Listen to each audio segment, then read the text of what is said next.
Yes. May I come in, sir? Yes, please come in. Thank you, sir. Good afternoon, sir. Good afternoon. Please sit down. Thank you. Thank you very much. What is the good name? Mangesh. Full name? Mangesh Khilari. Mangesh, introduce yourself. Yes, sir. Sir, my name is Mangesh Khilari. I am 23 years of old. I am from Ahmednagar district of Maharashtra. Sir, I have completed my school and high school education from my village itself. And then I have completed my graduation in BA Political Science from SP College in Pune. And sir, currently I am pursuing my Masters in Political Science from Savitribai Phule, Pune University. Okay. And tell me about your hobbies and other interest areas. Yes, sir. Some of my interest areas include studying sustainable village governance and bird feeding. And also my hobby is jogging.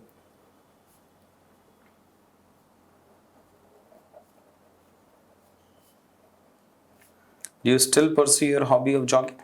Yes, sir. How many kilometers? Sir, generally 4 kilometers a day. 4 to 5 kilometers. Okay. Tell me how this jogging is different from walking and running. Sir, comparing jogging and running, jogging is a slow pace of running. And the running, if you consider technical definition of running, it has it is more than 10 kilometers per hour, the speed. Are you sure it is 10 kilometer? Yes, sir, it is 10 Who gave kilometers. this classification? Yes, sir.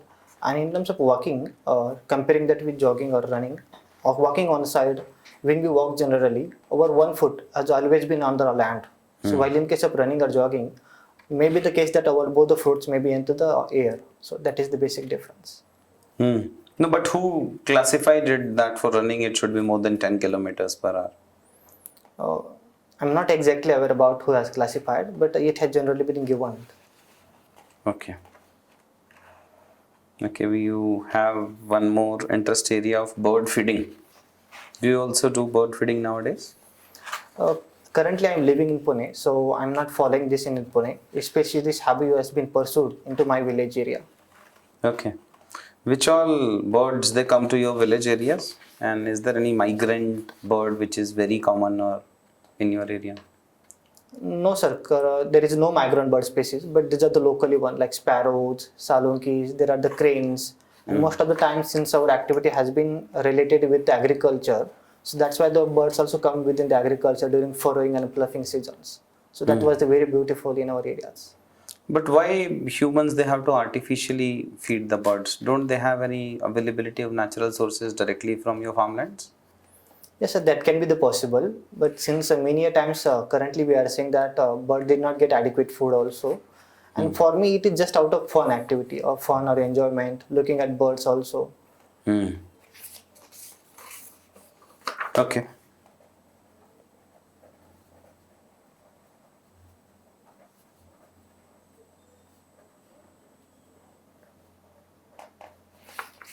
You graduated from SP College of Pune. Yes, sir. Tell us more about this college.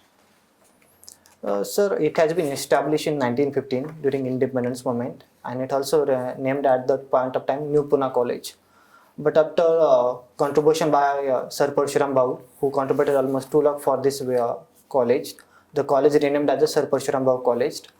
And apart from that, sir, currently college providing degrees into multiple streams like the BC, BA, BCom, and Bachelor of Science degrees, and different other also. And in terms of sport also, it has been very active. Because it conducts annually very important cultural festivals as well as sports competitions. So it has been much more diverse. And in terms of quality wise also, it has been very good in the Pune. In which part of Pune the college is situated? Sir, in the main the city itself, that is the Tilak, near the Tilak Road. Okay, it's near Tilak Road. Tell me why the climate of Pune and Mumbai is so different? So the main difference is that Pune is a landlocked city and Mumbai has a coastal area. So that's why the major difference comes from the sea area, because wherein the sea bridges comes and the land bridges also there. So that's why the climate get clean every time. So that is the main difference.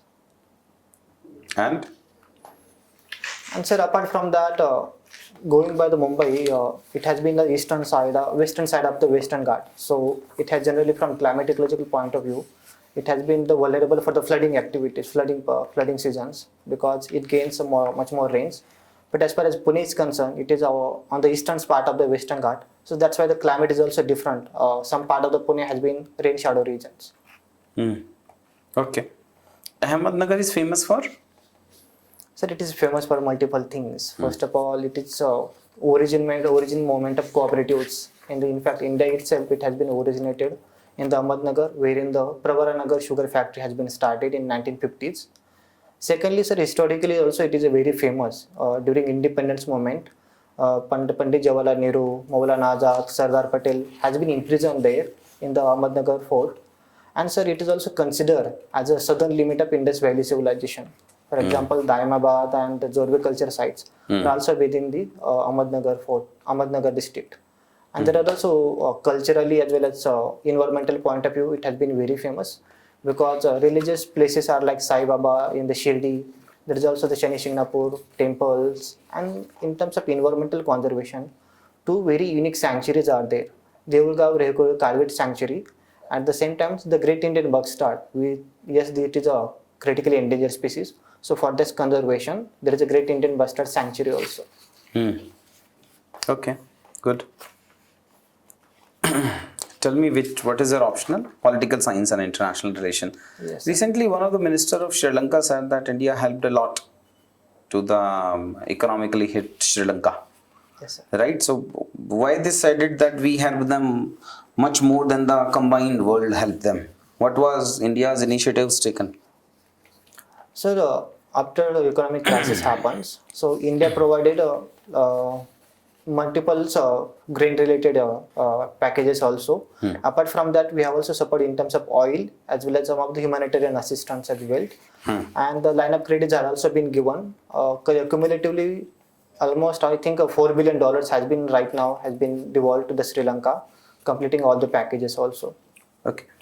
So on the one side in India, there are people who are dying because of non-availability of food, nutritional deficiency. So do you think that this step of the government was good, that in India when the poverty rate is so high, helping the neighboring countries? Sir, I feel yes, it is also necessary that because as a part of neighbor itself, it is our responsibility also to help them in their dire situation. And our domestic level, we are doing a lot of steps for this purpose. We are already running the world's largest national food security missions, and that is taking care of the poor as well. So it is not that we are not giving attention towards our poor. Okay, so why don't we extend this logic of helping the neighbors to Pakistan? Recently, USA approached India that China has billed out some $750 million to Pakistan. So why don't India behave like a big brother and extend the same policy to Pakistan? Because in their case also an unstable labor will force extra sector countries like China or maybe some other countries to increase their intervention. Yes, sir. It is possible that India optimistically can take humanitarian assistance to Pakistan also. But as far as the situation and the concern in the Pakistan, the major focus is the terrorism industry. So what is our concern is that terrorism is a major factor that must be factored upon. If Pakistan takes step on the terrorism front, I think India is ready to give them help also. But how can we help them? How we will see that whether the money which we provided has been used for funding terrorists or for actual reasons? Yes, sir, that is the main concern. In fact, it is a complex situation because in that situation, I think rather than helping with money, we can provide some of the humanitarian assistance like food as well as some of the other products. So that can be the possibility. Okay. Have you heard the word G24?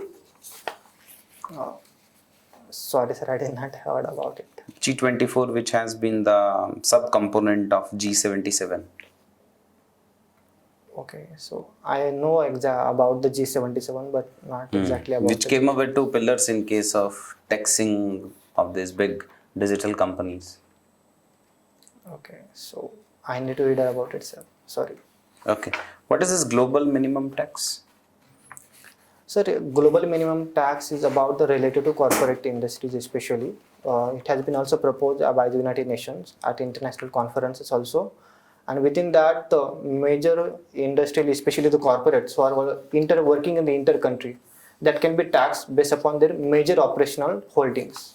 So based upon that, the country's share can be also allocated to the country, and they must be taxed almost 15%. That is the minimum limit. Which country, in which the tax money will go to which country? So wherein the operation has been established majorly. Operation has been established.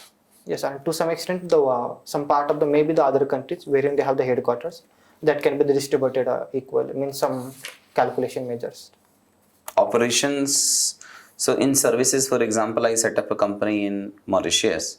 I am taking majority of my operations from Mauritius only, but my service users are in India. So in this case also, wherever the operations will be there should get the money? No. I think no, sir, because it is a critical situation. It is a complex situation. I think I do not have exact idea over whether they have been given thought over it or not. Hmm.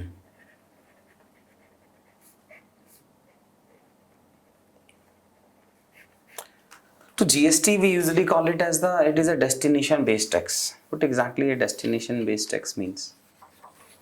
So in destination based taxes, we are not taxing at the middle level. It means we are taxing, but that get transferred to the final consumers, we can say, and that in that process, input tax credit is there, so that middle peoples are not going to be affected for this purpose, and there cannot be a cascading effect on that because of the. Do you think GST has been able to successfully remove that cascading effect?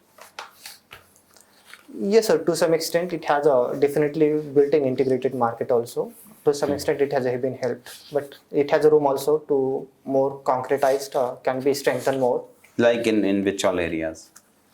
So, for example, we can rationalize the rates. There are right now the multiple rates also. Many economic experts are suggesting that we can reduce down to 2 or 3 rates so that it can be more rationalized and implemented greatly. And? Sir, I think this can be able to think of right now. Okay. Okay. Anything else, Mangesh, you want to share with us?